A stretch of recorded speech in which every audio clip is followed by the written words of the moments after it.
Hey, what's going on everyone? It's Sunday. Hey, wait a second. Wasn't it Sunday a few days ago? Don't worry about it, you haven't slept through the week, but Mobile World Congress kicked off in Barcelona on Monday and the smartphone flagship battle of the year between Samsung and LG ended one day earlier. This was the perfect opportunity for the two giants to battle it out in front of the world and for me to release a special episode of Tech Report Weekly. Mr. Halo here, and these are your two Korean smartphone flagships of 2016, the LG G5 and the Samsung Galaxy S7. LG tried to leave everyone in awe when they pushed the G5 in the center stage, sporting a metallic unibody design with a twist, the innovative modular hardware that has been rumored weeks before the reveal. The edges of the phone are now rounded, and the power button / fingerprint scanner can be found at the back of the phone just below the camera, giving the phone a sleek look dressed in aluminium. What makes this phone really unique is the fact that the bottom of the phone can be removed completely, granting access to the battery or to a snap-on Bang & Olufsen audio module or camera grip. The phone ships in 4 colors: silver, titan, gold and pink, with no black option for the stealth inclined users, and it all weighs in at 159 grams. For all of you photography and filmmakers out there, LG prepared a bit of a surprise when talking about rear cameras. Yup, I didn't make a mistake there. There are 2 rear cameras, a 16 megapixel one and an 8 megapixel wide-angle 135 degrees one, and a normal 8 megapixel front-facing camera for selfies and video calls with your mom. The display has been shrunk from 5.5 inches to 5.3 inches but retains the same Quad HD resolution with a high overall pixels per inch count, 554 compared to 538 on the LG G4. Micro USB was dropped in favor of the new USB Type-C format and is one of the first phones to adopt USB 3.0, so you'll be able to take advantage of increased transfer speeds over last year's iteration. It was seen that the secondary screen on the LG V10 was a starting point when they designed the screen on the G5, because it's now an always-on display which shows in the same place the time and notifications. If you're worried about how much battery it consumes, then you might have a good reason, as it's between 0.3 and 0.8% per hour, which means the display alone might consume up to 19% of your battery in 24 hours just by standing idle. But don't worry, you can at least turn it off. LG revamped the whole interface with the new version of Optimus UX, which has now reached version 5.0, and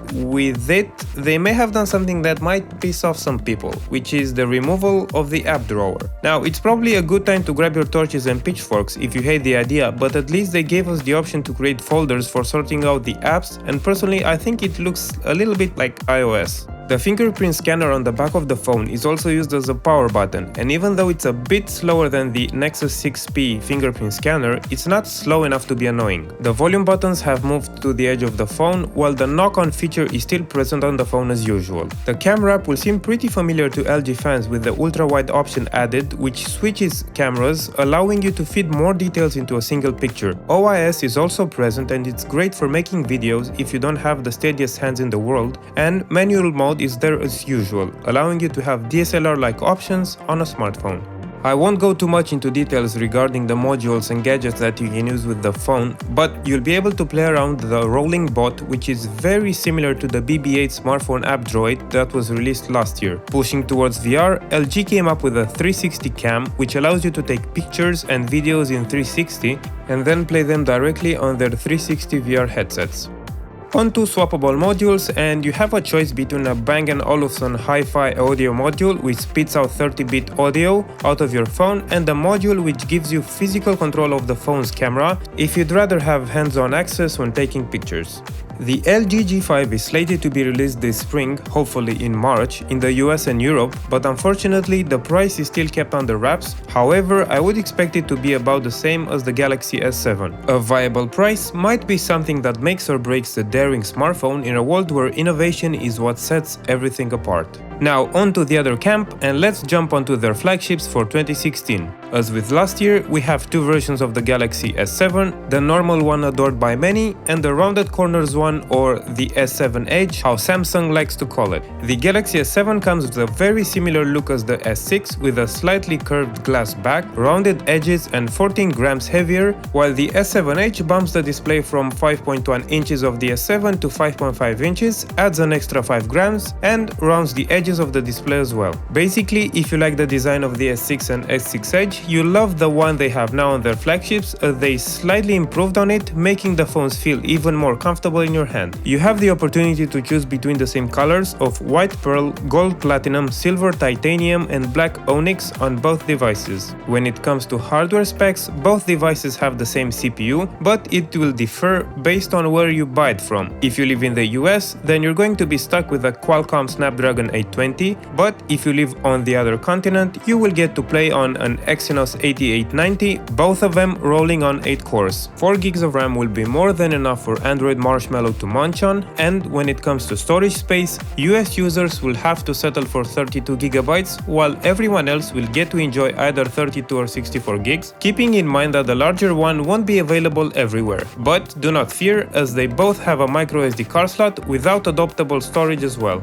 It uses the same great looking Quad HD AMOLED display as the S6, sized at 5.1 inches for the S7 and 5.5 inches for the S7 Edge, a 12 megapixel rear camera with a new sensor, and a 5 megapixel front-facing camera with last year's sensor. Compared to the LG G5, the Galaxy S7 didn't make the switch to USB Type-C, so it's still running on micro USB version 2.0, which means that the transfer speeds will be slower than its rivals. The S7 is rocking a 3000 mAh battery, while the S7 Edge a 3600 mAh one, and the Quick Charge 3.0 technology will be juicing your battery by 83% in 30 minutes. I saved the best for last, as both devices are waterproof with a certification of IP68, which means they're completely protected against dust and you can comfortably go swimming with them. Similar to the LG G5, the Galaxy S7 has an always-on display, but instead of constantly eating up your battery, Samsung stated that it would lose about 1% of your battery over 24 hours, and you can even choose to straight up turn it off completely. It will also ever so slightly shift pixels around, so the same ones won't be lit all the time. This method avoids having a burned display after a long period of time.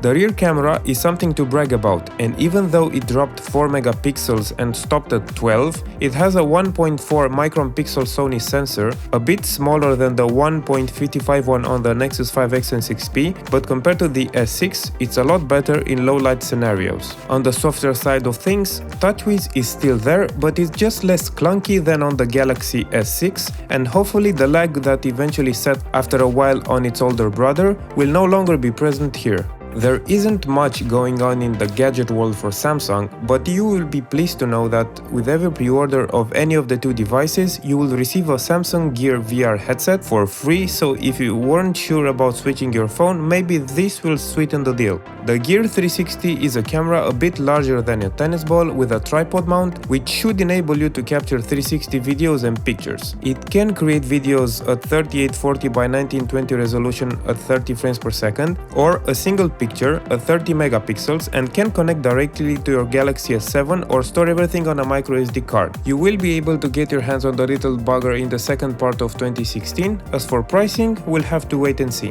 Also, another interesting thing that Samsung brought to the table is a phone cover that has a attachable lens for the camera, which should improve photos or add interesting effects.